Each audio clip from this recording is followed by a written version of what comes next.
Welcome to my new blog. तर जाणार होतो आज हॉस्टेलला. तर काही जाता घुस रूमला रूमनी घुस हॉस्टेलला जाणार पडी. आतापर्यंत बाबू झोपेलच. कितला वाजणार? 11 वाज जायला गाई. 11 वाज जायला तरी बाबू झोपेलच आखू. काय सांगायला. बाबूला उठाडी तू बरं. हे बाबू उठ उठ रे उठ. शाळेत जायचे का नाही? हा केव्हा? तर काही आता मला दादू सोडायला येणार. दादू आता फ्रेश होई राहीना. तिला रिलायन्स पेट्रोल पंप पर्यंत सोडायला जाऊ. कारण की मग बॅग बी अरे बॅग आणि गोंटी बी हा नाही टाकलीस. तर काही आता भेटू.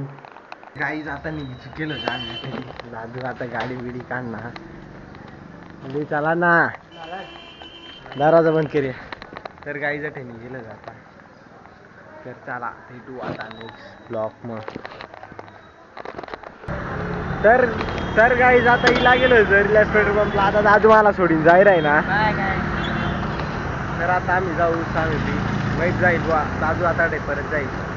चला काही हो जाते रे. इला गेलो हॉस्टेलला. तर काही 3 दिवस ना सुट्टी आहात मग काय टीचर लटकाट राही ना. 2 दिवस ना सुट्टी आहात मग काय आयटमला बोल राही ना.